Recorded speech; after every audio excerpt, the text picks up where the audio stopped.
All right. Happy end of the year. Hey, happy New Year. Happy New Year. Cheers. We got a drink. Cheers. Cheers. To making it to the end of the year. That's a blessing. Listen, was 2021 good to you? Yes or no? Shit. I would say both. It was good, but it wasn't without valleys, Yeah. But the highs were highs for sure. For sure. It was a lot of learning lessons in 2021 for me. Mm-hmm. Yep. The fact that you said that, I'm like, yeah, you're right. Because I was about to brush all over that. Yeah, same here. I experienced some really high highs. I experienced some very interesting lows. I won't say low lows. 2020 took me kind of down through there a little bit, but 2021, I definitely experienced some interesting lows, meaning like I just knew I would be taking some people into 2022 with me at some throughout this year. And I look back and I'm like, damn, like I never thought I never thought, you know what I'm saying? And so outside of just even that, I mean, I've experienced definitely some darker moments, but high level, I really appreciate this year because through some of those lows really showed me how strong I am in certain situations. And I feel like life has also put people in place to the point where I don't even miss those that I left. And it's crazy because for those people who know who I'm speaking about or, referencing whatever, you would kind of think like, or at least I would think that, damn, like I really thought that I would be like fucked up. And God didn't allow me to really miss a beat. Like I was fucked up. I mean, don't get me wrong. I was upset. I was sad. I was hurt. I've dealt with all of those natural emotions that I think you deal with when losing someone or, removing someone who you care about. But I just didn't experience, I guess, like a real dark sunken place like I thought that I would have with this particular individual. But anyway, all of that to say, overall, like you said, it was both. It was both. Good and interesting. I'll use the words good and interesting for me. But I am anticipating 2022. Yeah, I feel good about 2022. I am ready for whatever it may bring. Damn, I hate to start the show off like this, but just read that Betty White passed away this morning at 99 years old. What did she play in? For those who don't know, I'm sure everybody knows. Girl, she was in the Golden Girls, but she was probably the most famous one because she was always like she was in movies and stuff after that for a while. Yeah. She was in one of my favorite. No, that wasn't her. Never mind. I was going to say she was in one of my favorite movies, The Wedding Singer, but that wasn't her. Never mind. She was in a bunch of stuff. She's super funny. And then I feel like her personality, she was just known for being, for living in her later years and really making it like her golden years. Like everybody, I don't even think she became really, really famous until she was like 50. So it's kind of just like, she had that blow up at a later age. And she had a great life, you know what I'm saying? But it's just so crazy because I think they had just posted her. Hollywood Unlocked just posted her like 4 days ago because she did an interview. Yeah, she did an interview about approaching her 100th birthday. And that was literally in 18 days. Her birthday is January 17th. So it's like, damn, she almost made it to 100. Shout out to her. Super crazy. I feel like people, when you're meant to, now I'm getting real spiritual, whatever. But I always feel like when you're meant to die, you pass away close to your birthday. I don't know why, but I know a lot of scenarios where people kind of die close to your birthday, close to their birthday. Yeah. I know that people have said like car accidents happen typically like within less than 5 miles of your house. And my last car accident happened less than a mile from my house. It's not funny, but actually 2 of my car accidents Totally happened. random. Well, I just said that in like a, like, oh, You're like while we're speaking of superstition, death, car accident, somehow related. No, I'm just kidding. Thank God I didn't pass. But yeah. Yeah. No, I mean, just kind of like that superstitious tale. Yeah, you never know. Yeah. Yeah. Well, rest in peace, Betty White. I loved her. She was such a cute. She's just so cute. She was so cute and funny. Girl, she was. Amazing career, amazing life. Oh, living to 99. I can't even imagine that. Lord Jesus. Well, let me shut up. I ain't gonna say nothing. I ain't gonna jinx myself. No. Wait, girl, that part. Knock on wood. Lord protect us. Wow. So what else is going on? There's a lot going on. There's a lot going on in these hot topic streets. First off, Nene leaks. Oh yeah. Nene, we ain't been on here in a second, but Nene has definitely revealed her new man to the world. And there have been a lot of apparently men, yeah, well, one that felt some type of way and he felt he needed to bring himself to the forefront. But anyway, one that she voluntarily brought to the light. I don't know his name off the top of my head, but he's older, he's bald, he's attractive. I would say he's attractive he's an attractive guy. And there was speculation is that her new man? Is this who she's dating? And it, was later confirmed she is, and she has been. Comments were kind of mixed at first when they brought him. Well, from what I had seen when she first revealed who he was, I saw a lot of comments that were like, leave her alone. I'm glad she's happy. Let her heal, let her do what she wants. And then as she started posting more and more about him, or I guess as she felt more comfortable to post more and more, the comments kind of quickly changed to, oh, this is a little soon, Greg, rest in peace, Greg, this, that, and the third. Well, also right after that, this other, a younger man dropped some pictures of her and him looking intoxicated, and then a video of them dancing, and then one of them sleeping together. They had clothes on, but they were asleep. So, I think that was just a lot at one time where people are kind of just oh, Nene's out here now. Right. So, I mean, it's only been a few months since Greg's death. So I'm going to assume that this relationship she was in that relationship probably before, which we don't know. We don't know the relationship status. They could have been separated and she was just supporting him throughout his cancer. We don't know. She really hasn't spoken on it. So we don't know. I ain't gonna make no judgments on that, but I will make a judgment on the fact that it seems as if now she's trying to get back on Housewives of Atlanta. And I feel like this could be a contributing storyline.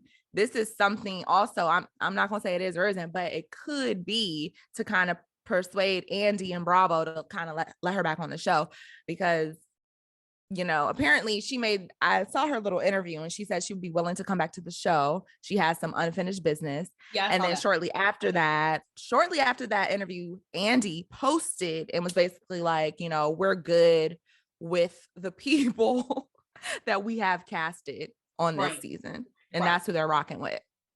So it'll take Andy to really give it to you. Okay. Andy, that's the one thing he is consistent on doing, baby. He will give it to you. He will say what he just said, and he's gonna leave it there.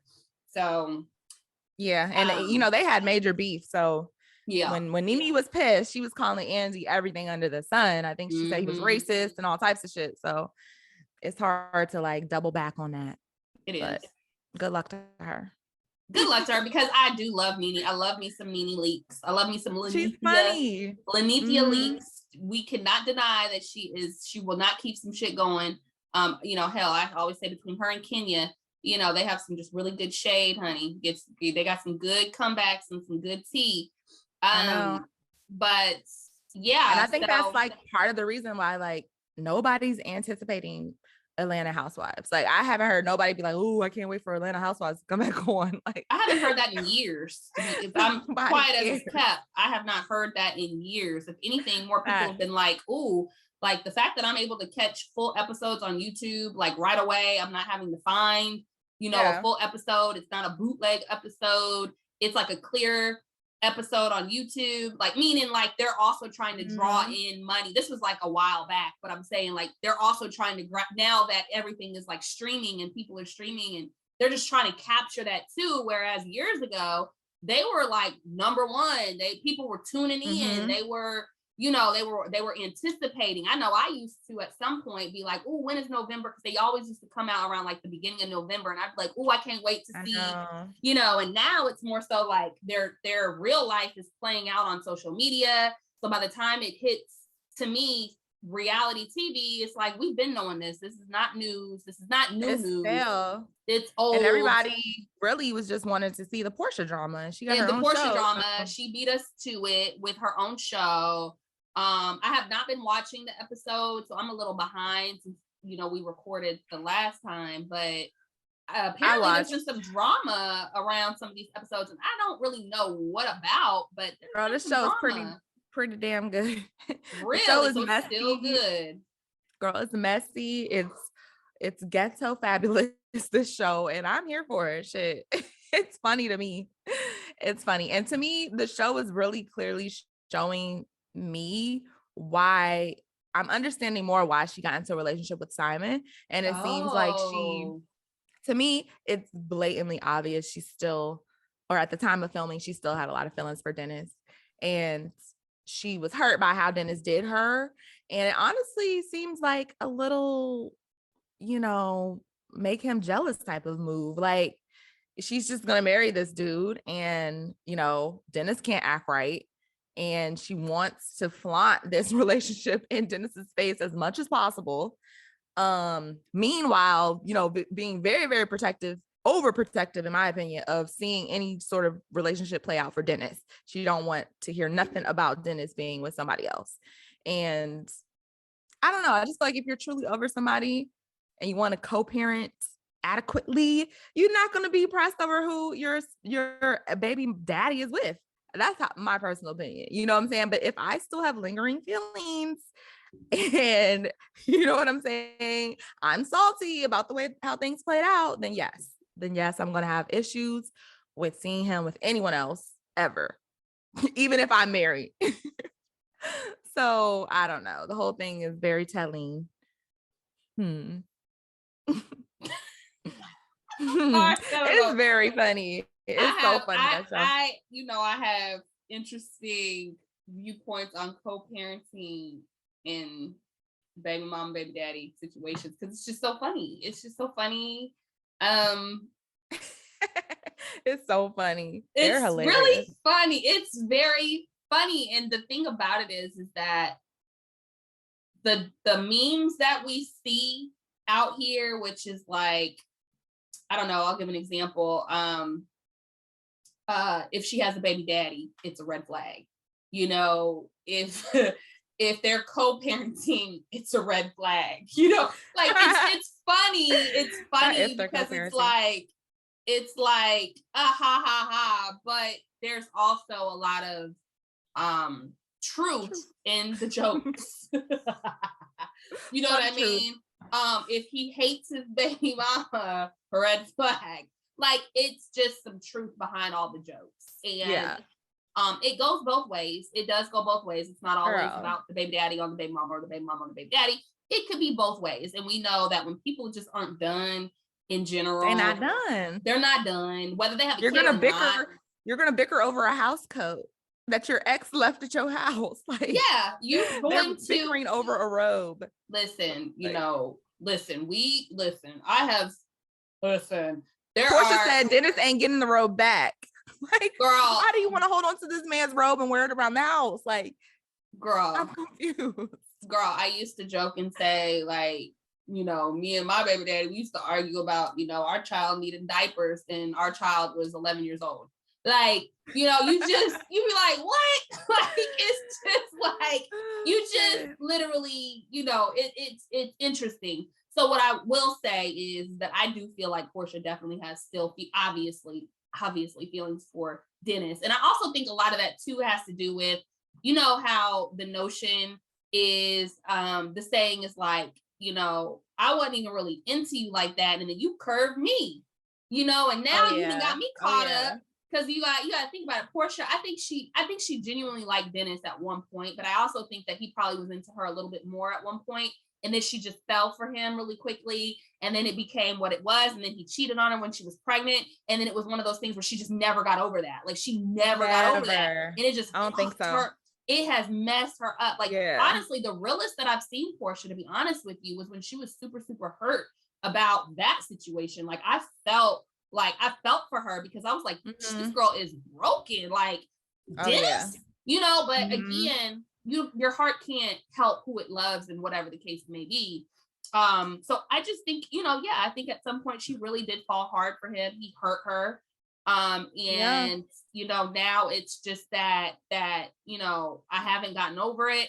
I'm not over you. I want to make you pay, but I also don't want you to move on, but I also don't want you really right now. But you know, like, I think it's just a mixture of things, and but I want to move on. I want to show you what you could have had. That I can get somebody better than you. And you know, it's all of the things that she's feeling, and we're just seeing it all play out. And unfortunately, she don't realize, like, girl, you look kind of crazy. But I don't even think she really cared. But because she's going through it, like, you can't tell someone. She don't care. And she feels like everybody's so fucked up or been fucked up to her. This is how I feel. Portia don't give a damn right now because everybody fucked her over. That's like the energy I felt from her. She feels like Dennis and all them, Dennis fucked her over. Like, so why should she be loyal to anyone at this point? And even the fact she kept bringing up that Dennis was with like a younger girl, I feel like that hurt her too, and she wants to get someone older. Like now she wants to be the young girl. You know what I'm saying? So I don't know. Yeah. So I mean, I agree with you. I feel like she just doesn't care. She's been fucked up. She's been hurt. And she's like, you know what? This is the shit that I can control. Everything else that happened to me, I couldn't control it. I couldn't control that you fucked over on me. I was good to you. When I finally did like your ass back, you took advantage of me in one of the most horrible situations to take advantage of me, which is when I'm pregnant and most vulnerable. Like, how shitty of a person can you be? Like, I think this is just her way of like, no, I'm going to control the situation. I can control everything, and it's my way or no way. As crazy as it looks, it's just what she wants, and she's doing it, and it's playing out for our own, you know, pleasure. Yes, girl. It's quite a little fun show if you don't have anything else to watch. I have to find time to watch it. I've been so busy. But I liked all the episodes I had seen, so it really hadn't been a reason why I hadn't seen it. Dennis is funny. I love Dennis. I actually really like Dennis, and I honestly really like Dennis for her. Because real talk, truth be told, Dennis love that girl. You know what I mean? Like, Dennis does. He knows her. You're watching the show of two people who are in love with each other pretend to not be in love with each other. Like, that's what I'm seeing play out in front of my eyes. I don't know who can't see that. So like, I don't know if Simon can't see that, but it's obvious. It's these two people trying to pretend they don't love each other or in love with each other. And they're acting. They're putting on this whole fucking show for each other. Dennis is like trying to call people out to the family function in Mexico to like stunt on Portia with his work, his girl or whatever. I'm like, boy. He's like, yeah, I'm about to fly some work out here. You know what I'm saying? Like, I'm just like, this is too much. And then on top of that, Portia's like, even like Portia and her storyline aside, her family is a mess. Like her aunties and stuff, her cousins, they got some shit going on. Low key, the word on the street is that Portia's cousin on this show, her little cousin, who worked for Dennis multiple times, had some sort of fling that Portia doesn't know about. But apparently he fired her and hired her a bunch of times, this girl, her cousin that's on the show. So you'll see it if you keep watching, but it was a little suspect. Quiet as it's kept. A little suspect. Okay, well, I'm gonna tune in. Yeah, tune in, girl. It's not much to watch these days. What about Insecure?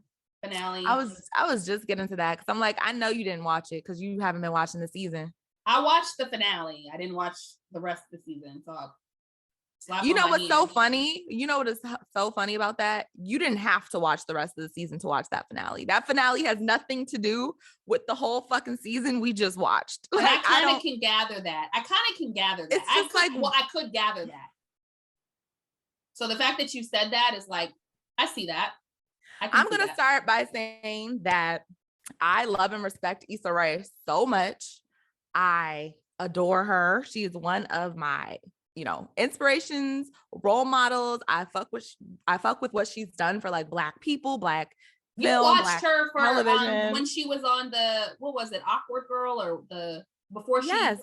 I sent that YouTube video to damn near everyone. I put most people on Issa Rae because I was so into YouTube a long time ago, and she was one of the first like web series I've ever watched on YouTube.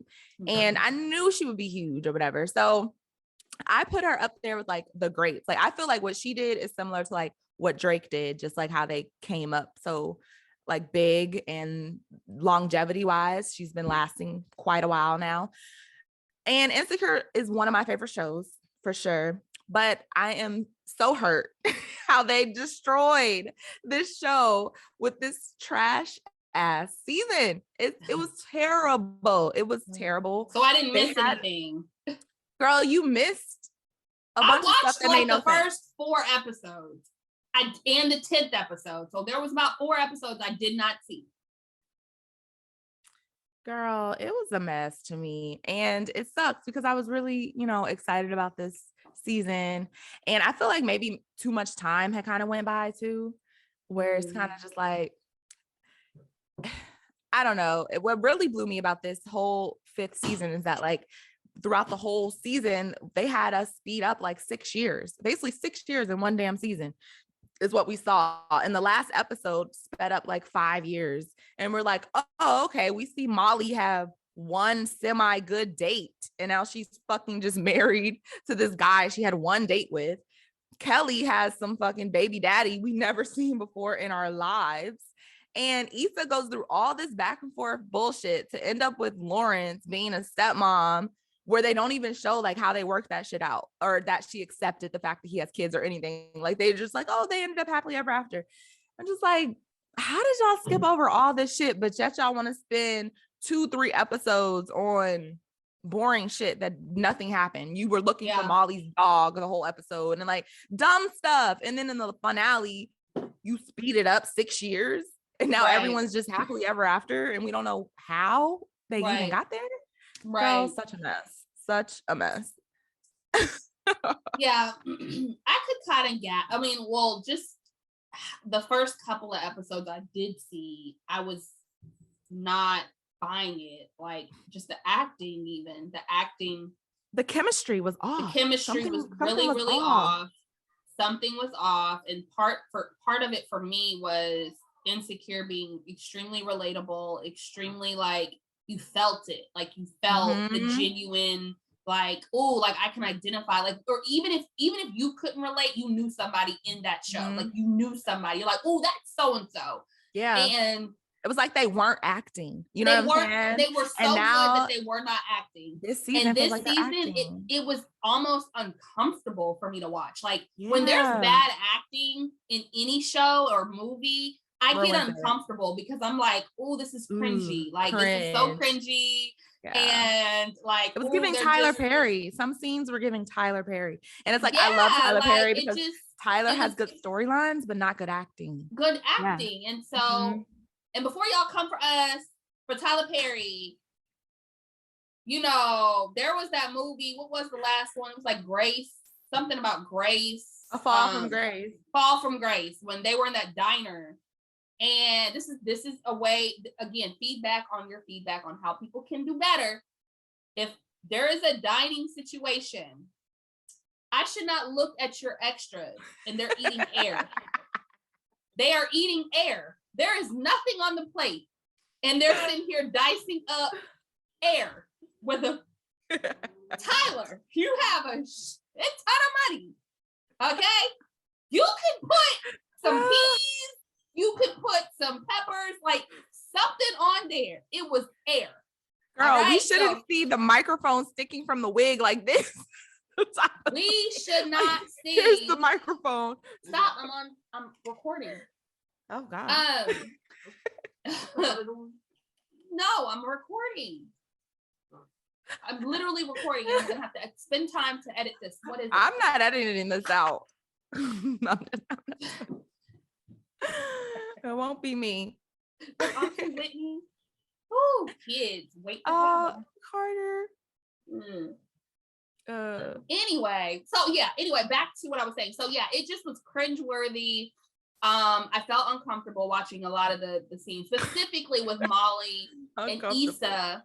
Yeah. You know, the jokes weren't landing, they weren't hitting, it wasn't giving what they needed to be given.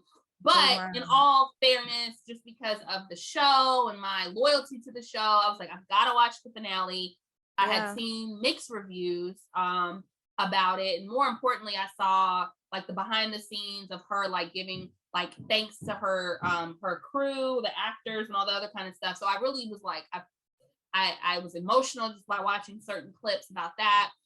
But in the finale, you know, it definitely felt rushed. But then I also had to ask myself, what would have been the alternative? And I don't know. I'm gonna keep it real with you. There was this episode, I don't know if it was last season or the season before, and the way that episode ended, it was like the finale episode. I think Issa like cleaned her apartment and she was okay with being single. Y'all, you gotta love our show because it's so real. Could you hear me yelling? No, girl. Oh, you muted it just in time. Okay. But there was a finale episode of like, I want to say like season 3 or season 4. And I remember you even talked about just loving this episode. And it was when she had finally moved into her new apartment and she kind of like set everything up. She was okay with being single. She sat on her brand new couch. She poured her some wine and she just like chilled and she was content and she was happy and she was good by herself. And that to me, and I remember saying, I was like, damn, that felt like the damn finale of the show. Like, she just seemed so secure. She didn't need nobody. She wasn't in a shitty relationship. She wasn't in a shitty job. And she was content. She wasn't insecure anymore. She was just happy being, you know what I'm saying? Like, that's kind of how I felt the show ending. And then like somewhere along the line, it turned into something else because it's just like, even the endings that they gave like Kelly and Molly and even Amanda, they were always kind of extras around Issa. So I feel like even though we had the side storylines, we didn't really need this huge wrap up with all of them. Like, I didn't need to see Molly get married. Like, shit, we didn't even see Issa get married, and she's the main fucking character. Like, that's the relationship we know is Issa and Lawrence. So if anybody was going to be given a wedding, why would it have not been Issa? It's kind of just like the story shifted to something else. And even the fact that like a lot of people have been saying this quote that the real true love story of Insecure is Molly and Issa, which I could kind of agree with. I could kind of agree with that. Yeah. They didn't give us any real resolution. Like we went from last season, I think they fell out, they had some little lunch and things were still not resolved. And then this season, they started off with them being very awkward towards one another. And then all of a sudden it's like, oh girl, I love you. I forgive you. Everything's good. Right. And it's just like, what? We didn't even see how y'all came to that conclusion. Like, it's kind of almost giving that they didn't want the actress that plays Molly to feel like the bad guy anymore. Because I saw a few interviews where they said that like, they were not expecting the backlash of everyone last season saying that Molly, like everyone was team Issa. Everyone was like, Molly ain't shit. We don't fuck with Molly. And it really hurt her feelings apparently. And I feel like this season, they kind of just wrote Molly's character to be just like so amazing, nothing bad. Like, I don't know, a lot of sympathy. They wanted a lot of sympathy for her character. And it just seemed inauthentic. It was just, this show was so real and it just turned into like something real cheesy. So yeah, I agree with you 1,000% on all of that. I feel like, you know, there definitely could have been an alternative, even though in my mind I'm like, how would I have liked it to have ended? with such a short amount of time.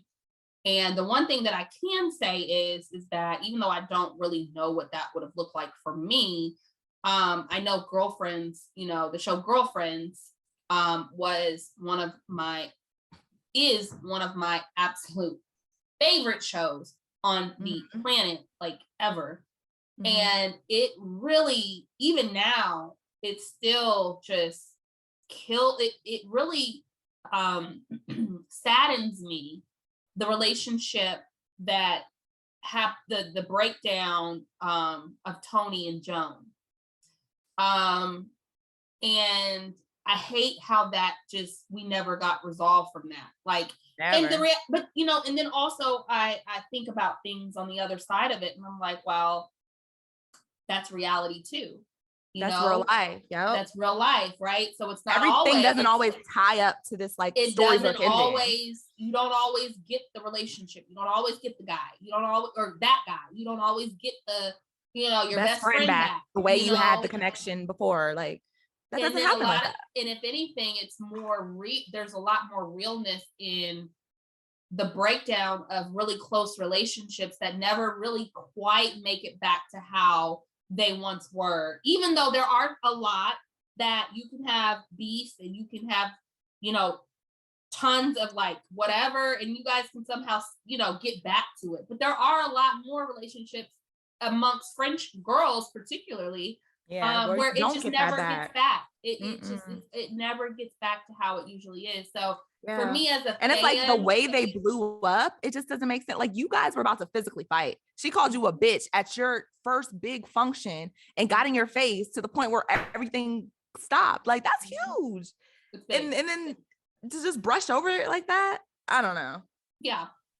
And then you also have, you know, the other real stuff, jealousy, you know, people advancing faster in areas that you may feel like you're being left out of, or, you know, and it's not to say that like, oh, my best friend is jealous, because I don't think that anyone who cares about anybody, you really would use the word jealous. It just is like that feeling of, when is it going to be my turn? Like, when is it going to be, like, I'm so happy for my friend, but like, I also feel like I'm lacking. Like, so, you know, there's also those types of feelings and emotions that we saw even with Issa and Molly. You know what I mean? It felt like Molly at one point was always trying to save Issa.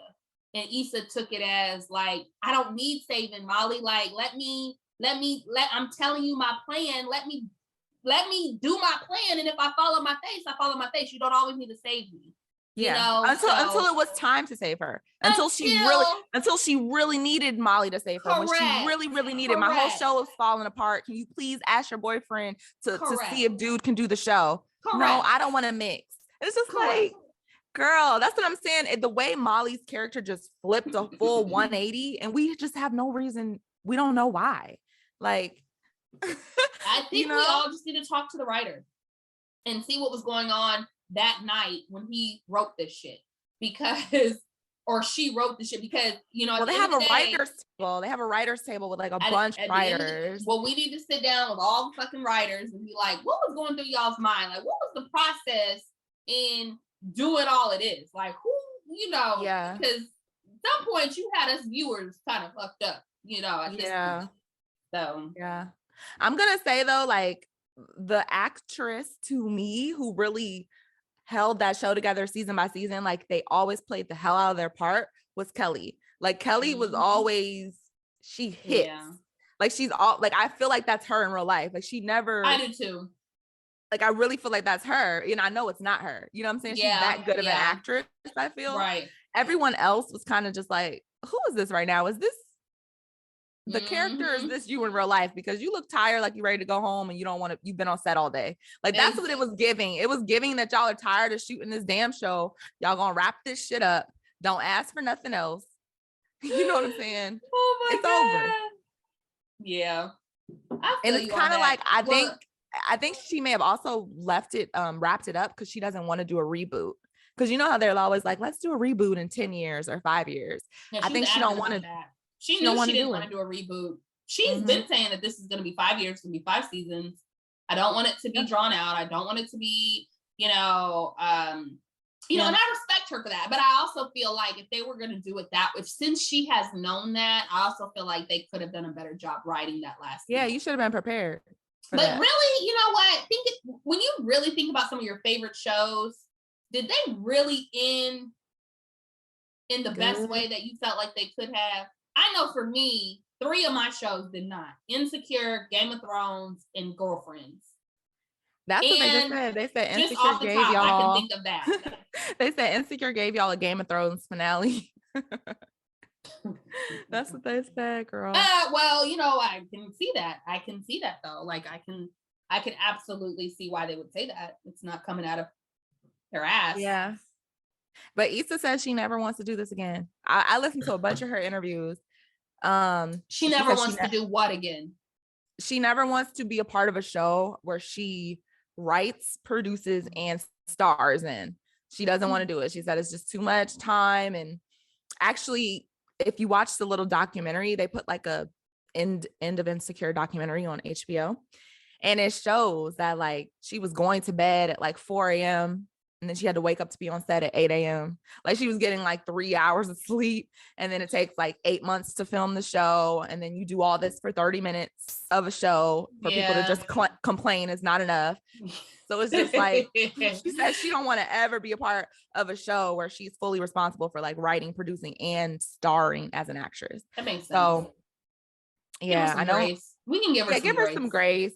She's doing a lot, but I would hate, and I don't want to wish this on nobody, but I would just hate for her to look back and be like, damn, like Insecure was my biggest hit, where I really could have, if she wanted to, she could have easily did 6 or 7 seasons, easy, and nobody would have been upset because she tried to force like 3 seasons in this last season. So it's like you could have easily did at least another 2 more seasons if you wanted to. So I would just hate for her to look back and be like, damn, that was like my biggest hit, and I didn't really just like milk it, you know what I'm saying? And are you happy that Lawrence and her got back together? Girl, no, I think it's unrealistic. There's no fucking way that she would have just got over the baby like that. It wasn't even talked about. They didn't even talk about it. There's just no way. She was so in love with that man. It would have been like she would have probably have to try her damnedest not to be with him first until she breaks down to be with him. I don't see her just like running to Lawrence, you know what I'm saying, right after that. When she just broke up with him because of the baby. And you see him with Condola and this baby around town at the fucking functions. Yeah. I don't know, but it could be, girl. I don't know. Speaking of another show that didn't end how I wanted to end was Martin. I'm sorry, I had to throw that in there. Martin. I hated how that ended. Like that was so whack. It was so wiggity whack. Shout out 90s. Hold on, what happened in Martin? What happened? Well, you know, Gina and Martin had that scandal, like where she accused him of sexual assault and all that stuff. Yeah. So the last season, she stopped was filming with him. She was not in it, and it just didn't. And it made it seem like she had moved away. And you know how you have to write around that to still make it seem like she's included in it, but she's not. And we as viewers, I remember they did a lot of like we as viewers know that this bitch is just not fucking with Martin and the real Martin, and so the jokes are like ha ha ha, but they're not like belly gut. You know, It was just awkward. It was awkward. It was that cringe. I don't even watch the last season of Martin, to be honest with you, because it's just different. Girl, I don't even remember the last season, but actually I do remember that they used to film the show like how we look right now on Zoom, like with the split screen. Yeah. Because they had 2 screens that they had to put together. She would not be in episodes with him. She would not, I mean, it just was that cringe moment. And that's the other thing. It's like you film for so long to the point where the real characters in real life getting beefs, and or they getting beefs with the producers because they're not getting paid the fee. Think about Sex and the City with Kim Cattrall, like she's not getting paid. Let's talk about that. We're gonna circle back to that. Tony Childs and Girlfriends wasn't getting paid, so she didn't come back the next season. Like it's just like, man, look, do it for the fans. Come back for for the fans. Fuck all of that, you know. But girl, but I feel them though. Like, are you gonna come back? Are you gonna come back to your job for the customers? Are you gonna come back to work for the customers, girl? I get no, it, you come for that paycheck. No, I get it. I definitely get both sides. Ain't no charity function. I'm playing like devil's advocate because it's just like, damn, like it's I feel almost them like though. think about the music groups, the Omarions that take off out of B2K, the Beyonce that took off out of Destiny's Child, the Backstreet Boys that took NSYNC, Justin Timberlake, like everybody just breaks off at some point. because your value rises. Like you can't. I think what happened with Sex and the City was that Samantha felt like she was in so many of the episodes and she was like a fan favorite like everyone else.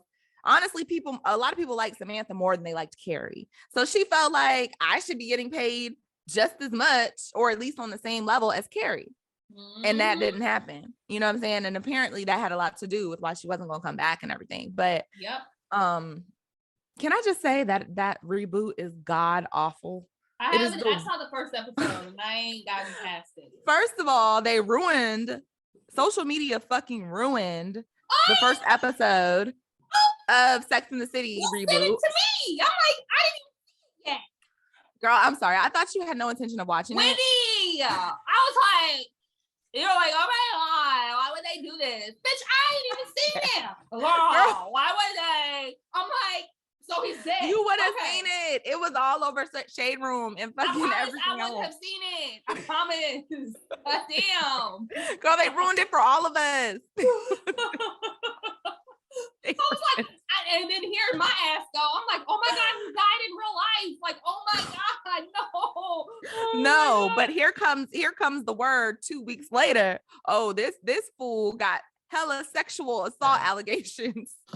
Now we know why y'all killed his ass off the first episode. Okay. It's too much. It is too much. Y'all gotta chill. Y'all have got to chill. Like Trey Songz, y'all gotta chill. Like, I don't know what you got going on, Trey Songz, but the fact that it got back to my husband and he's like, damn, I think he did that shit. I'm like, what you mean you think he did that shit? Yeah, he got a new allegation out. I'm like, what happened? He's like, he keeps getting allegations. I was like, Trey Songz? He's like, yes. I'm thinking like, oh, for it to get to my husband, it must be, what are you doing? And you know what? I'm gonna say, and this is all very allegedly. You a creep? Trey Songz, are you a creep? Like, what's going on? Girl, very possible. Because I'm gonna say almost 10 years ago, one of my friends allegedly went on Trey Songz and Chris Brown's tour bus when they came to DC. And she said that, Chris Brown was very laid back and like, let's just drink, let's have fun. And apparently Trey Songz was very, very touchy-feely, very, very sexual with some of the girls. He kicked like 2 of the girls off the bus because he was coming on to them and they weren't feeling it. So he kicked them off of the tour bus. Like this was hearsay 10 years ago. So now for all this to be coming out, it's like, ooh, it kind of matches up. It kind of fucking matches up with the energy I heard he was given a long time ago, allegedly. And see, so that's what everybody's saying. I mean, they're should be coming out. Mm-hmm. They say not everybody. A lot of people are not going to keep saying the same thing. Like usually, you got 1 or 2 people that'll say something and it kind of goes away, and then you move forward. But if it keeps coming out the same thing from multiple people, like you kind of have to be like, okay, what are you doing? Yeah. Like. But it also like for the Sex and the City dude, it's also like y'all pick a hell of a time to bring forth these damn allegations 20 years after fucking Sex and the City, and they finally decided to do a reboot. Oh, now it's hella allegations. Like, I know, girl, I'm pissed about it. Honestly, girl. I mean, if it's true, if it's true, it's fucked up. Don't get me wrong. I don't want to, wipe it under the rug, but it's just like, fuck, can people just stop being a creep? If this is going on, just stop being a fucking creep. Girl, people be letting sex ruin their whole lives. I'm like, how do y'all let sex ruin your whole life like this? I will never understand. And isn't he married to a black girl? Or did I read that somewhere wrong? Girl, maybe. I don't know nothing about this actor. All I I know love is that him. I love Big. he was Mr. Big. But you know I what? They love Big. don't watch that damn show because the show has ruined Sex and the City forever for me. Like it has become so miserable. The show is fucking sad as hell. Like it's just like, how did this turn into this lightweight, funny, lighthearted show turn into this? It's a fucking mess. It's a train wreck. Like if I tell you all the shit that's happening in this damn show, girl, I I'm can't. gonna watch it. I am gonna watch it. I watched the first episode. I thought Nicole Ari Parker was absolutely beautiful. But set aside from that, everything else was like, I can do way. Girl, they're trying to be so overly woke now. Like everything is like, oh, a black thing or a transgender thing. Sure, but I and also was like, reading. But when you think about it, I was watching an interview with was it Miranda? It might have been Miranda and Charlotte, and they were talking about that, and because those were kind of cringe-worthy moments to me. But they were saying, if you think about it, we didn't have a lot of black people in Sex and the City. It wasn't. It just, so they had barely no black people in Sex and the City. Correct. And so they're like, we're, with this whole new wave, because we can't forget Miranda is a lesbian. She's part of the LGBTQ, and they've always had gays. Well, girl, they don't let you forget because they turned Miranda into a damn lesbian on the show.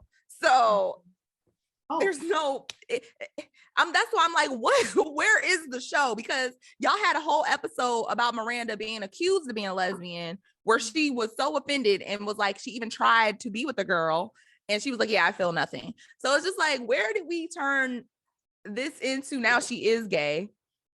And it's like, remember when Samantha had that lesbian relationship? They all talked shit about her and bashed her the whole way home.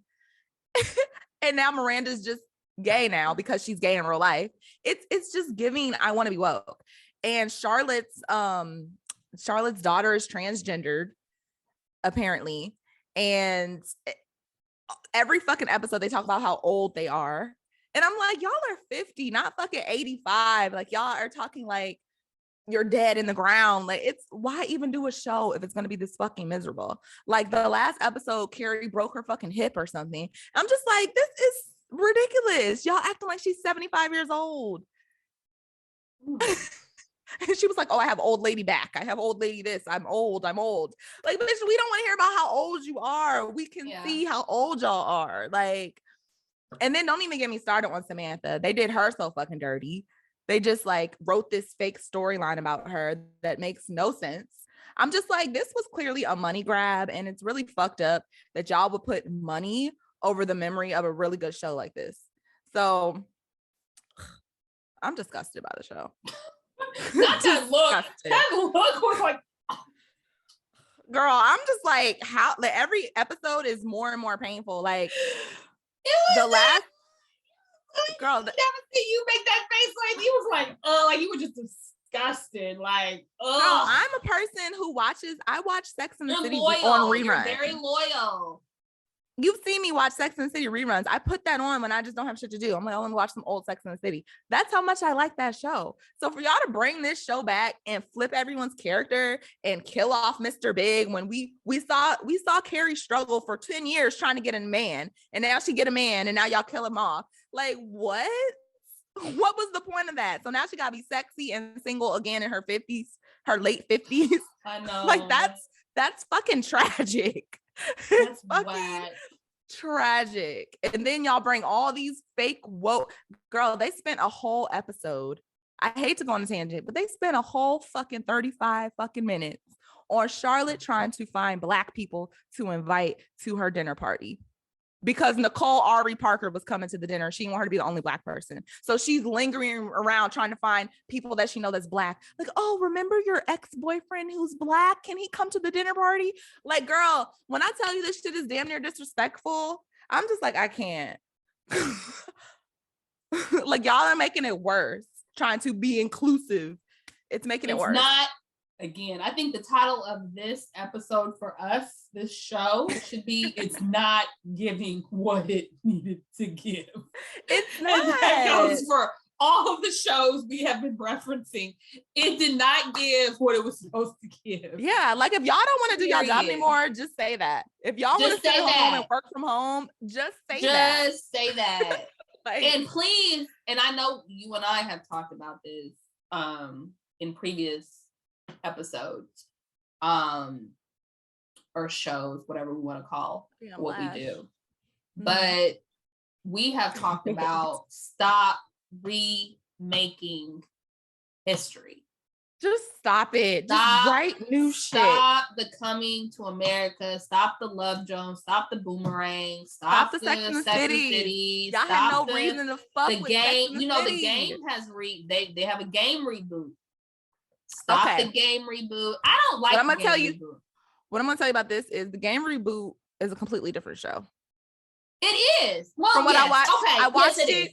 It's giving nothing of the old game. It doesn't even have a love storyline. It's really all about Tasha and Malik. Correct. And I'm just like, okay, it isn't as awful as what I thought it was gonna be because it's not awful. But why not just create a new show? Like, don't even tie it to the game. That's facts. That's my only point. Is like, why do we have to tie it to the old? Like Boomerang. Everybody called because they know I love Boomerang. They know I love me some Love Jones. It's on. Like, watch Boomerang. No, I ain't fucking watch Boomerang. Okay, what is it? Like, you know, okay, if I did want to watch it, am I inspired? You know, entice me. What is it? Well, it's the kids of Marcus and so and so. So it does not give what it needs to give. That was a specific show, movie in a specific time period. For what that captured. You do not, unfortunately, you don't know when you're making history. You don't know that what you're doing is going to be history in a classic. And that's why it becomes so great. Yeah. That's why it becomes so great because it's innovative, it's different, it's refreshing, it's authentic, it's funny, it's authentic, it's new, it just is. And you know, what I feel like now is we just lack so much creativity, and it's unfortunate because we have so much. To me, I feel like we have a ton of creativity. YouTube, we have social media, we have all of these different people, and it's like, okay, the people, the figureheads, are they just like, I'm not spending my money on that because the creativity is there? I think it's there. I think the creativity is there. I just don't know why it's not making the cut, I guess is what I'm saying. Why the creativity? I think a lot of people. Yeah, I think a lot of people are afraid. When I say people, I mean like these producers and such. They're afraid to be the first to do anything. Like they want to hop on something after it's hot. They want to like now that Insecure has been successful, we see a lot more of these other like all Black casted shows. Like we have Harlem, we have like, you know, P-Valley, whatever. I feel like we have more all Black casted shows now because Insecure became so huge. So now all the other networks are like, I need an all Black show. And same goes for like Power and stuff like that, you know? And it's just like, they don't want to be the first of anything. A lot of the people just want to ride the wave when they know it's not like a big risk. And that, I mean, that's a problem because all this recycled content is really just depressing. Like, to be honest, it's a big letdown. It is. It's a letdown because it will never be as good as, you know, that original content. And it's just like, I mean, playing devil's advocate, like you said earlier, the only thing I could see why a lot of these people want to hop on board of these reboots is because a lot of these uber popular shows, I feel like these actors, they're only known for those characters. So it's hard for them to get other jobs. That's honestly what I feel like. A lot of these older actors are like, damn, I will hop on this reboot because nobody really sees me outside of Carrie from Sex and the City. Nobody really sees me outside of Miranda from Sex and the City. Nobody sees me outside of Malik from the game or Tasha from the game. So I feel them, you know, in that way, because it's hard to be like a has-been, you know, like I hate that for them, but that's true. Sometimes when you play these roles for so long, that's like the only way you're seen. It's hard for you to like do something else. So I feel it. It just sucks. Cause like I'm a person, and I feel like you are too. We just love the classics. Like I was watching Minister Society on Christmas Day, You know, that's a Christmas movie. Love it. Like, I love Home Alone. Home Alone, don't get me wrong, that's my movie. That's my Christmas love movie. watching old movies and old but stuff I that I know is love good. me some Menace to Society. I don't care how sad it is. I love me some Boys in the Hood. I love me some Friday. I love me some you know, what's another one? Sugar Hill. You know, I love me some Harlem Nights. Like, I just love like different classics, funny shit. I love funny, innovative, sexy, love, hood, real. I guess what I'm getting to is the real part, like it's real the 90s stuff. for me. The 90s, all those movies from the 90s real. are just so good. We had a ton of movies. What's crazy is in the 90s, we had just so much, you know, you had what we used to call straight to blockbuster. You know, the black movies was always, you see that movie Motives. I mean, it was a straight to black, it was straight to blockbuster movie, but you know, like Pandora's box. Yeah, like exactly. Like, what is a straight to blockbuster movie? Like, you know, something that didn't make the movie theater, but it's a bomb ass movie if you watch. Girl, shit. Tyler Perry got famous off the Tyler Perry. I used to have all his VHS tapes. I still will watch a lot of his classic plays, just when they hit plays versus when they made it to the movies, because that was real. Like, I'm crying. I'm like, oh my god, those plays were funny as hell and powerful. Yeah, so it's those something about. Yeah, so it was just something about like authenticity and being raw, and I felt like we had more of it, and now everything is just so watered down. Girl, everything's so fake and simulated, and similar. Everybody wants to look alike. Everybody wants to, you know, like you said, people are just scared. People are nervous. But I also feel like we live in a time where you're able to be more daring. You're able to be more bold. You're able to be more independent. You're able to be more creative than you were back then, even. So imagine like all the shit we had back then and all of the possibilities we have now. It just is, there's no really real reason why we have to. I see why people are scared. I see why people don't, and I see why people stay the same. But I also am like, ooh, if we could just have this new generation of amazing, more Issas and more, just more of that, and lead with that, and not have to rush it, and not have to, you know, feel like, you know, we have these big figureheads that are controlling everything. We can really do some damage. And I mean, they're out there, but you gotta go look on. You gotta look at YouTube. You gotta look at Instagram TV. You gotta look, because that's how Issa started. Nobody was checking for Issa. You know, nobody was like, "Ooh, we want some new original Black content." No, she had to grow. She had to put this shit out on her own. Put this shit out with no money. Keep doing it, and then by the grace of God, the shit got super popular, and then they're like, oh shit, we see what you're doing on YouTube, we want you to come to HBO. You know what I'm saying? So it's just like, you got to take a risk on yourself. You got to put yourself out there. You got to invest in yourself, and you know, when they hop on, they'll hop on, but you got to lead the wave. That's the real message. To lead the wave. And you can't be scared, because at the end of the day, I'd be worried if you weren't scared. And let me just say that going into the new year is that one of my biggest lessons learned for 2021 is doing it scared. Do it scared. Because if you don't, fear is such a crippling emotion. It is a disease that I think a lot of us have. And a lot of us always end up looking back being like, damn, I just wish I could have, you know, if I just wish I would have, or why didn't I? And it's like, just do it scared, because at the end of the day, you're never going to be fully ready if it's something that, you know, you really is on your heart to do, if it's a calling for you, or if it's something that's just been on your mind, you lose sleep about, you know, whatever. Like the other shit will come, right? Like the funds, like I don't have the money to do it. Well, there's people that have done things for far less money. I don't have the knowledge to do it. You'll learn along the way.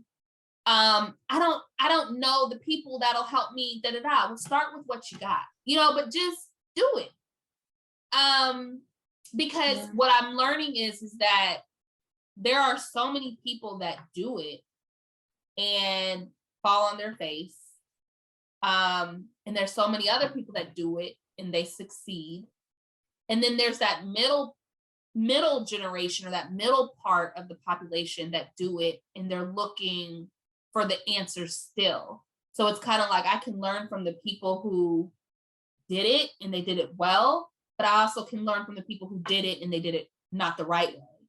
Because sometimes those people who still did it and they aren't where they really want to be, they'll still come to you because they see that, oh, this person, it looks like they know what they're doing. And you don't really necessarily have a clue, but it's just that the fact that you did it, so you don't know who's my whole point in saying that is like, you don't know who is paying attention to you. You don't know what type of gift that is meant to be, that you're meant to give the world. You know what I'm saying? Like, I hate the term that like this world is saturated in this field. There's tons of hairstylists. There's tons of makeup artists. There's tons of real estate agents. There's tons of producers. There's tons of music artists. There's tons of lawyers. There's tons of everything. But there's always going to be room for someone like you if you have the consistency, you have the drive, and you have the passion. You're never always going to be ready. And I'll break that all the way down to even motherhood. You're just never, parenthood, you're never going to be fully ready. You might be a lot more ready than you are when you were 15 and had a baby. So I'll say that. But what I'm saying is you can't, sometimes even when you plan to do certain things, it doesn't always end up what you think that it should have been. So I don't know how I got off on that tangent, but do it scared. That's a great motivational speech. Mm-hmm. And I also think one more thing I want to say too is, we get so caught up about being like having, being in the room. They say just be in the room, like, and you lose the appreciation, I think, too, when you feel like I shouldn't be in this room. I don't have what they have, or I don't know if what I'm bringing, am I bringing any value, by sitting at this seat, because, we always, it's so much easier to talk to ourselves negatively than it is to talk to ourselves positively. I think they say you think 1,000 thoughts a day or something like that versus, 1,000 good thoughts about yourself a day. And I just want to say to anybody out there, just be appreciative of being in the room. Sometimes it's just enough to just be in the room. You don't have to be the smartest in the room. You don't have to be the most talented in the room. You don't have to be the funniest in the room. Just being in the room, being present is enough. Take those nuggets, obviously by you being in the room, you're of some added value, you know what I mean, that you even got there. Some people don't even get, they have to be from the window. They're from the computer. They're looking, they're scrolling to see you in the room. So, that's all I've got to say about that. But anyways. Yeah, excellent motivational points. I would also say, be appreciative of your room. You may not be in the room yet, but your room is pretty special. That's true. That's true. You can make the most out of your room, That's just how we talked about Issa, creating her own shit. She wasn't in HBO rooms doing that. She did that in her own spare time in her apartment, whatever. If you can get to where you're trying to go if you make the most of what you already have, what you said. And the being scared part, I definitely agree with, because like everything I've ever done that has like pushed me further, I was terrified to do it. You know what I'm saying? Like I was scared. I'm scared to move. I'm scared to switch jobs. I'm scared to, but I still do it, So, and when I'm not scared and I'm too comfortable, that's when I know I'm just like, I ain't doing something right. Like I gotta switch it up. I gotta switch it up. That is facts. that's when you know you like, okay, I need to shift. Yeah. And I just had this conversation with somebody yesterday. Well, it was a few days ago. We actually kind of got into a low-key argument because they asked me like how did I grow like the social media channel? And because we have 50,000 followers on Instagram. We have over 52,000. 52. Even though Instagram got a shadow banned right now, y'all. We're in the haters. We are in Instagram jail at the moment, but we still are there. But anyway, long story short, I was giving her my advice of how we grew our channel and how I, grown other social media platforms. And it was kind of just like, she took it. It was like in one ear, out the other. Like, oh, I don't know how to do that. Or I don't know how to do that. Like, I don't know how to make these videos. I don't know how to do the split screen. I don't know how to repost something. It was just automatically like, oh, I need someone else to do that for me, like, because I don't know how to do it.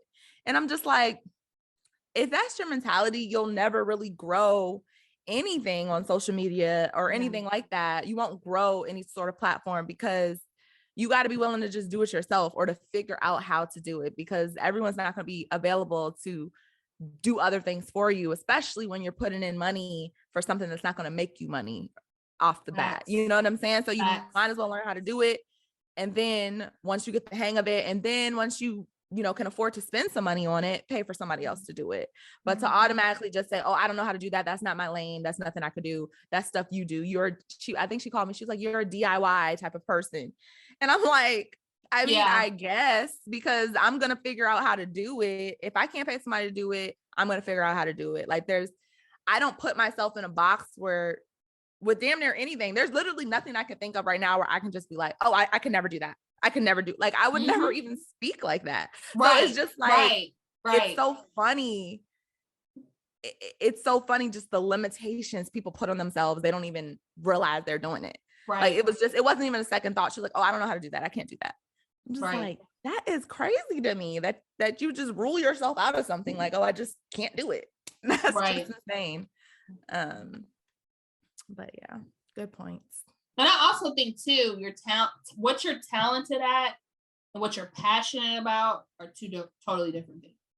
And I think a lot of people get that confused with like, I'm gonna quit because I'm passionate about this. So I'm gonna follow my passion. I'm passionate. I'm gonna be a rapper. I'm 57. I'm gonna be a rapper.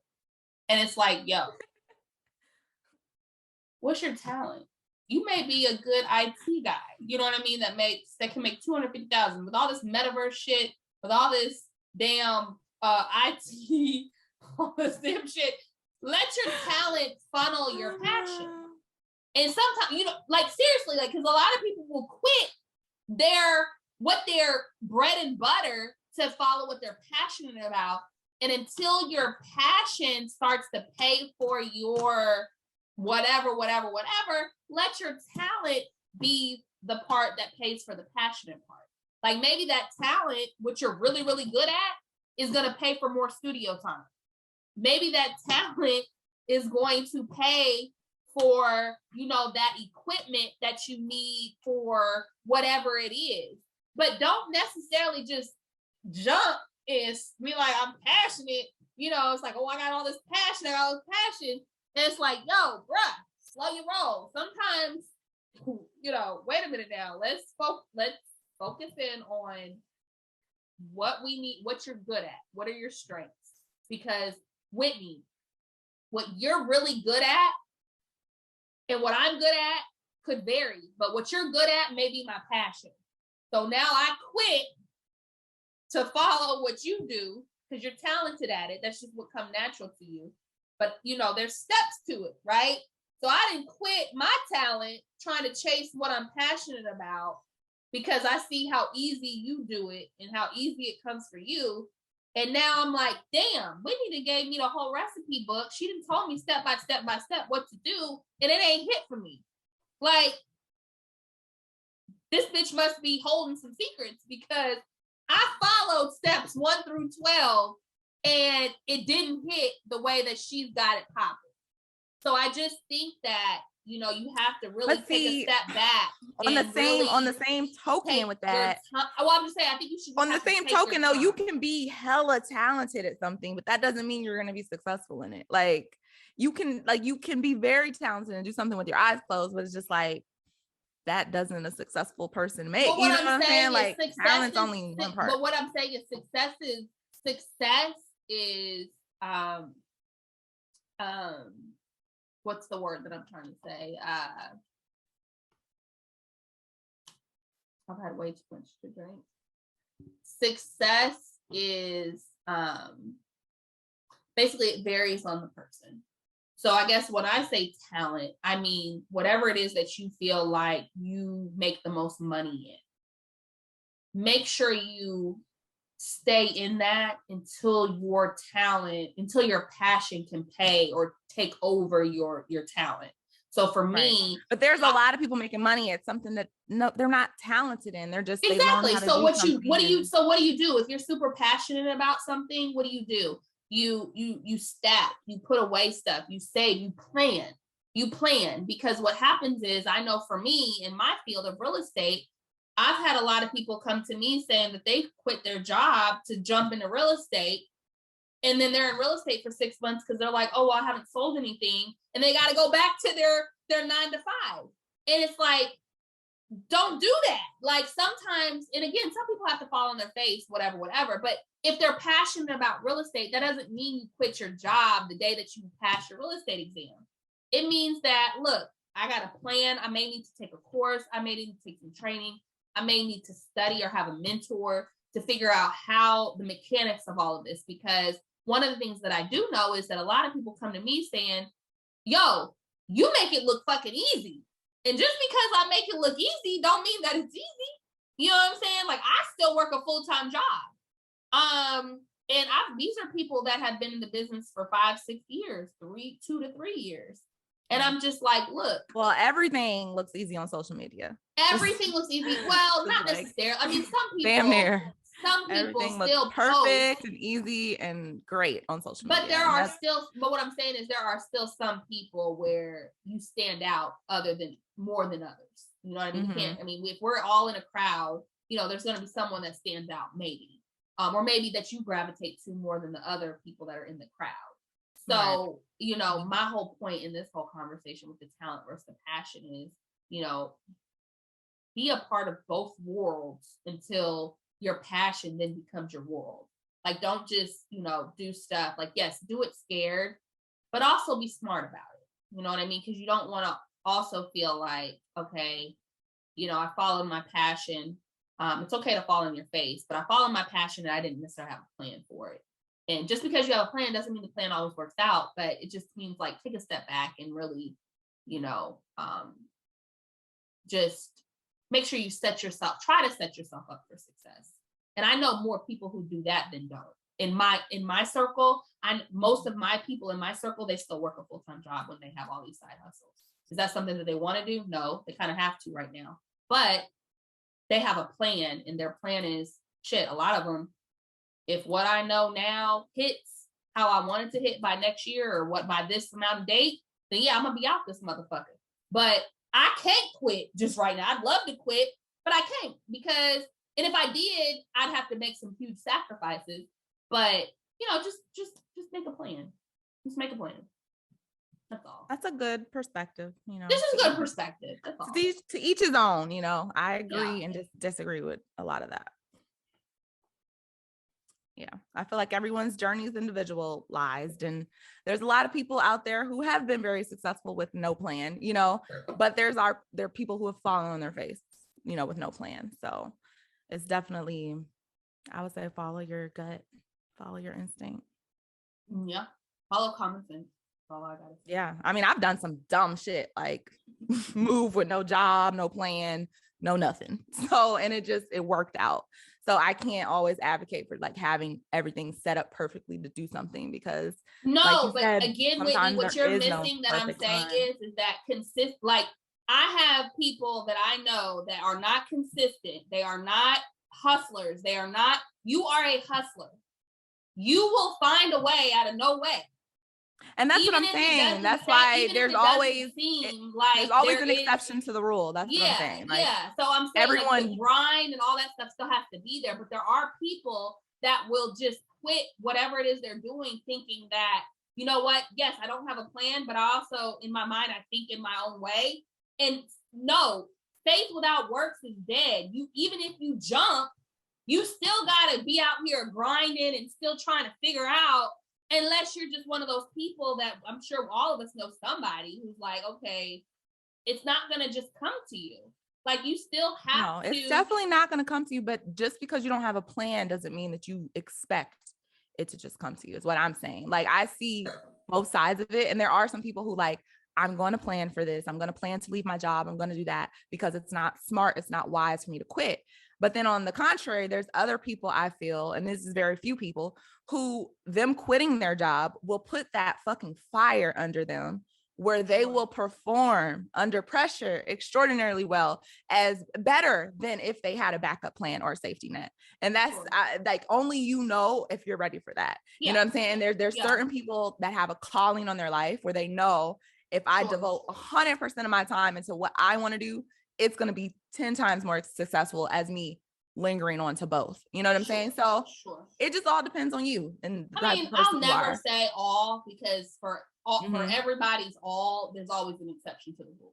I know probably one person that fits that bill. In like, I don't know anybody who can just do that in my circle of people. But I have heard the stories, especially of celebrities. It's like, I jumped with no plan. I didn't know where I was going. I knew nobody. I didn't know anything. I don't know anybody like that. I know it exists. I know it's out there. But anytime I speak on reference, I'm typically talking about just in a general scheme of things. But yes, to everything that I say, there's always going to be someone to prove the opposite. Yeah. But generally speaking, it's nice to, you know, have some sort of something for you to have. So that way you're not 100% falling on your face. You know what I mean? Or the majority of it. I only know because I've lived it. I've walked it and I've done it. You know what I'm saying? And if I haven't, then I'd be like, yeah, fuck it. Don't do that shit without a plan. But I know if you really have the calling to do something and you have that grind mentality, you can make something grind has work, to be there. Nothing is going to be given to you without the grind. I mean, unless like, some people, yes, and then there's those two that are just fortunate. Some people, yeah, some people, no, I know now that I do know. Some people I do really know that they just lucked into, and that is dope. Yeah. That is dope. But you can't rely on that. Rely on that. You know, like, you know, I know more people that have had no plan that have been like, okay, you know what? But they had that, it's different because you got that inner grind. So it's kind of like, you know how you know somebody and you're like, you know what? They never gonna let themselves get to that point. Like, even at their lowest, they still find a way. Like, they're okay with eating some ramen for a little bit, but they still ain't gonna be like, it's got to be in you. It can't be on you. It got to be in you. Has to be. Yeah. So I definitely agree with what you're saying. I definitely agree. Not everybody has a plan, and a plan may not be for everybody, but in general, I just think that, you know, just have an idea. Don't necessarily just quit everything to follow your passion. Maybe just think about like, okay, how can I set myself up? First, and then maybe, or at least have an idea, like you did some research of where you want to go or what you want to do. Right. Yeah. You know, that's all. That's it. Very true. But happy New Year! So excited for 2022. We are, can I say that we're gonna go on a girl trip? Birthday? Girl, I surely hope so. Girl, I hope you don't leave me to go be with somebody for no girl trip on our birthday. I mean, I wouldn't leave you. If anything, they would just come. I wouldn't leave you. Hey, girl. You know what? So, yeah, we're going to be 35 and fine. And so we will, I don't know if we're going to be recording while we away, because I'm definitely going to be with this bitch while I'm on my 35th birthday. With whom? With That's her what she says, y'all. At the end of the day. We ain't spent our birthday together in 15 years. We have something like that. And so now we are, you know, we're 35 and more fine and living life to the fullest. and we gonna do I it. just hate when people throw my age out there. Like, let me throw my age out. Let me. No, you're one of them who's like, yeah, we are turning 35. No, but speak for yourself, because last time I checked, you ain't come out the cooch with me. So you speak for your age, and then I speak for my age. Okay, girl. Friend like that, girl. I had a friend like that in LA, and every time we would be talking like to a dude or something, she's like, yeah, so we're too old for this. We're 34. We're 30. I'm like, bitch, how dare you? First of all. I'm not saying I'm ashamed, but damn, let me drop my age. Let me volunteer if I want to disclose. What if I wanted this to be my 28th birthday again? Like, what if? You don't know what little young tenderoni I got stringing along. Like, you know what? I'm just joking. That's not my life anymore. It's not. I don't do that. So yes, we're 35 and blessed and beautiful and loving life, and hopefully we can do something. Auntie. We got the epic. Rich auntie, somebody mama. Not somebody mama. We're gonna cut up. Oh Lord, as much as we can, y'all. We're gonna see. Thong bikinis. Oh wow. Oh wow. Period. I didn't know that. So what are we gonna do? Like a color synchronized? Do you want to do like color code? We're gonna do all of that. We can color code our outfits. We're gonna do all of that. All that. Okay. All of that. I'm trying to be out here, outside, 35, fine, with my sis, living life. 2022 is up. Period. It's up and it's stuck. It is up and it's stuck. I've been saying that. Maybe that should be the damn title of the episode. It's up and it's stuck. Because I've been saying that literally in the real estate market. I tell my clients, look, these prices, they up and stuck, and they up and stuck, and they stuck. Like, ain't no bottom falling out. Ain't no none of that. It's up and it's fucking stuck. So it's stuck, man. Period. Bruh. So this was a good episode. What you got going on tonight, Whitney? You got anything going on for New Year's? Girl, this is my first New Year's in the house in fucking 22 years. Literally. You look gorgeous. You. As do you. Full glam makeup, you guys. If you're not on YouTube watching us right now, you know, Mia is glam to the gods. So she's going somewhere tonight. I can already tell. She's going somewhere. My ass, I don't even know if I'm going to make it to midnight. I'm so tired. Yeah, well, you had a long night. Early night, early morning, late night, early morning, whatever you want to call it. I've clearly had too much Chardonnay. I don't even like Chardonnay. I had to find what I could find in a bottle. But it was actually should have been drinking ginger ale like me, girl. That's right. You did say you was drinking ginger ale. I'm sober as hell. Girl, I'm so twisted. But the night is just beginning. And yeah, so I love you. And cheers to more podcasts. And we gotta do some new shit in 2022, y'all. Yeah, we're gonna do new shit. I'm feeling like an intro. How can we step it up? We're gonna have an intro. You want this damn intro? I'm talking bigger than an intro. I want the YouTube intro. I want the you know. We need consistent episodes first. We do. We're gonna get consistent. No, we are gonna get consistent. I'll give you a little sneak peek into what my vision is, which is flying to Miami and doing episodes. Yep. So y'all stay tuned for that. Just don't hold us to it, because shit, you know how we are. I already know. Ain't shit changed, bitch. In 2022, ain't shit changed. For 2 weeks, everybody be like, "Oh, new me, new this, new oh shit, new me, new." Ain't shit changed, y'all.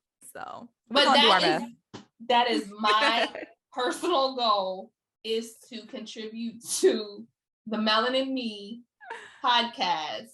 And we're gonna take an Instagram hiatus because we're shadow banned. So man, that's some bullshit right there. We're gonna have to just chill out for a little bit because they're not fucking with us. They not apparently. fucking with us. They are not fucking with us. They don't want, first of all, Instagram doesn't want us to put forth information out there. They're very one-sided. Okay. So I can't talk about shit about Black people rights. I can't talk about shit about politics. I can't talk about shit about the vaccine. I can't talk about nothing. Girl, they don't want us to do nothing. All you're gonna get on our Instagram is celebrity news, because that's the only thing they want us to talk about. So I'll have to talk about the real shit either on YouTube, or maybe we can create a Patreon and we can really talk about real shit or something, because we've been talking about that Patreon for 2 years. We're supposed to do After Dark, Melon and Me After Dark or something. Oh, y'all, it's too much going on. We will get to it. We have so many other business endeavors we've been working on. It's so much. We really do. We have some business for real endeavors. We have literally business to discuss. Big boss shit. We cannot wait to. Oh, I gotta tell you offline what somebody said too about us. Oh, all right. Well, we're gonna rock this up so I can be cute. All right, y'all. Have a good one. Happy New Year. Happy 2021. Happy 2022. We will see you in the new year. 2022. 2020 did win. So 2021, WON, it won, and we shut it down. Y'all, Mia's drunk. I can't. See you in 2022, right? 2022. Period. Girl, drink some water. Okay.